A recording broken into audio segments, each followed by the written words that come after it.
Staggering evidence at the Madlanga inquiry. Katie Malema is exposed as the mastermind behind Swat's death. It seemed like this document had a lot to do with Transnet.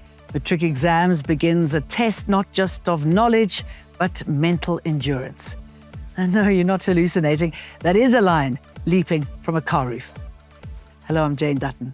EWN, in touch, in tune, and independent. 2 teenagers are dead and 4 others injured after a shootout in Westbury, Johannesburg this afternoon. Police have cordoned off the scene, yellow tape, bullet markers, chaos everywhere as detectives piece together what happened. It's believed the gunfire erupted between 2 groups of teenagers, all aged just 15 and 16. The injured are being treated at Helen Joseph Hospital. Police say the motive isn't clear, but they're not ruling out gang violence. A Gauteng detective testifying before the Madlanga Commission has alleged that EFF Commander-in-Chief Julius Malema has close ties to suspended Deputy National Police Commissioner Shadrach Sibiya and a questionable Santon businessman with mining interests in the northwest. The witness is testifying partially in camera before the inquiry today. He's part of the team investigating the murder of Vereeniging engineer Armand Swat. During his testimony, witness A described how he was called by the head of organised crime in South Africa, Richard Shiberi, following the arrest of multimillionaire Katiso Katie Molefe in December. He told me that Molefe was part of a group of 5 individuals with interest in mining in the northwest. He also said another guy is known as Z Numan, who stays in Santon. He said Z is a close friend of Julius Malema, who is a politician, who then tends to be close to General Sibiya. Witness A also alleges that during the search and seizure operation, they uncovered troves of documents relating to Transnet tenders. These documents were relating to different companies. It seemed like this document had a lot to do with Transnet, applying for tenders for Transnet, registration of companies. There was about, 2 pages that were full of signatures that you could see that this person is practicing signatures using different pens. Suspended Police Minister Senzo Mchunu has vehemently denied knowing murder-accused Vusimuzi Kat Matlala during testimony in Parliament. Testifying for a 3rd day before Parliament's ad hoc committee, Mchunu has also denied claims that he has benefited in any way, financially or otherwise, from Matlala. I have never met Matlala. I have never seen him in my naked eye. I have never had a talk directly or indirectly with him. What is it that I've ever received from Matlala? Or what word has ever gone between me and Matlala? But they say he funds my lifestyle. Mchunu says he would want this committee or the Madlanga Commission to call Matlala to testify before them to confirm they've never had any dealings. High drama at the tribunal probing Judge President Selby Mbenenge as evidence leader Salome Skeepers accused him of inappropriate conduct and cover-up tactics, while the chair, Bernard Ngophe, cast doubt on the complainant Andiswa Mengo's credibility. Arguing on behalf of Eastern Cape Judge President Selby Mbenenge, advocate Moses Kakane says while the Judge President pursued a romantic, flirtatious relationship with the secretary in the court, Andiswa Mengo, he cannot be punished for it. He's denied that his advances were unwanted, but says they simply lacked elegance. How can a judge do this? A senior judge must not do this. A senior judge must not court this way. But first you must find, before you reach whether anything he did was dishonorable.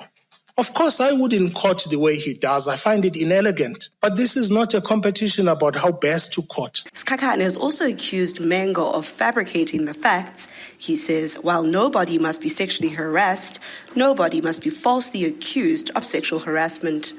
Eyewitness News in Rosebank. International Relations Minister Ronald Lamola says South Africa's ties with the US remain strong despite recent diplomatic flare-ups.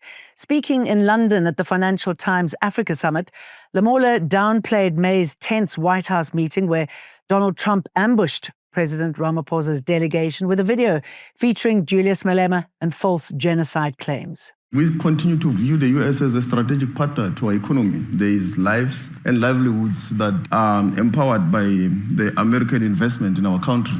600 US companies invested in the South African economy. So that's why the relationship remains very strategic. But we also understand that the relationship with the US is not only at the White House. Congress, companies that are investing in our country, civil society. It's the first day of the 2025 Matric finals and more than 1 million pupils are writing across South Africa. Experts say these exams test more than knowledge, they test emotional resilience. Here's some tips to make this period a whole lot easier for everyone. Number one, you have to have a game plan, something that you purposely devise. Number two, self-discipline. And number three, be positive. Telling yourself that you're not going to make it, etc., that's not going to work. So a few tips to remember. Work through previous papers. Plan for balance, not just your studies. Include time to rest, your hobbies, your social connections, etc. That said, take short, meaningful breaks all the time. Step outside, stretch, breathe deeply, listen to music. That really works for me. And prioritize sleep. You have to sleep. You have to sleep well. Eating nourishing meals in as much as this as possible in your specific condition. Healthy snacks, obviously, will help you focus better. 2 suspects wanted in connection with a hijacking that took place in Harding last month have been shot and killed by police in KwaZulu-Natal. The 2 were killed in a shootout at Gleebland's hostel at Umlazi last night. A tip-off about the whereabouts of one of the suspects linked to the incident led police to the premises.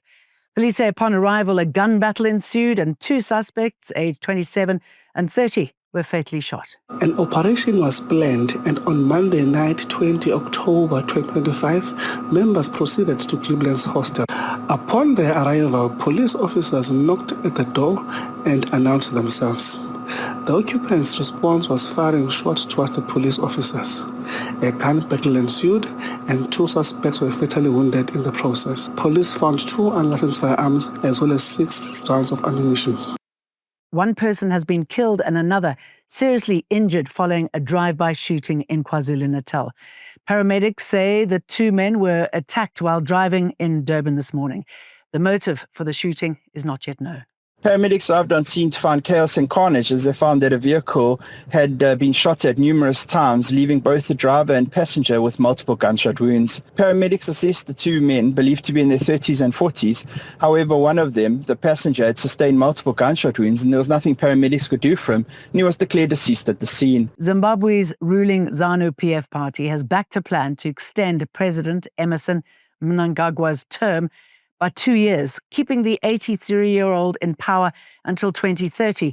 The proposal adopted at the party's conference in Mutare instructs the government to draft constitutional changes. Mnangagwa is currently due to step down in 2028, but the move has deepened divisions within ZANU-PF. And history made in Japan, Sanae Takaichi has shattered a century-old glass ceiling to become the country's first female prime minister. She swept to power with a clear majority.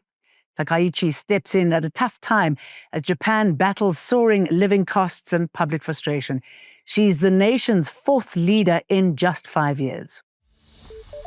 And back in South Africa, a lion on the loose gave motorists near Lichtenburg and Zeerust the fright of their lives this morning after bursting through the roof of a car during transit.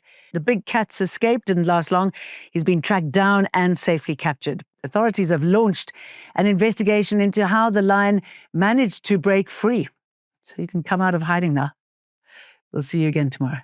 EWN, in touch, in tune, and independent.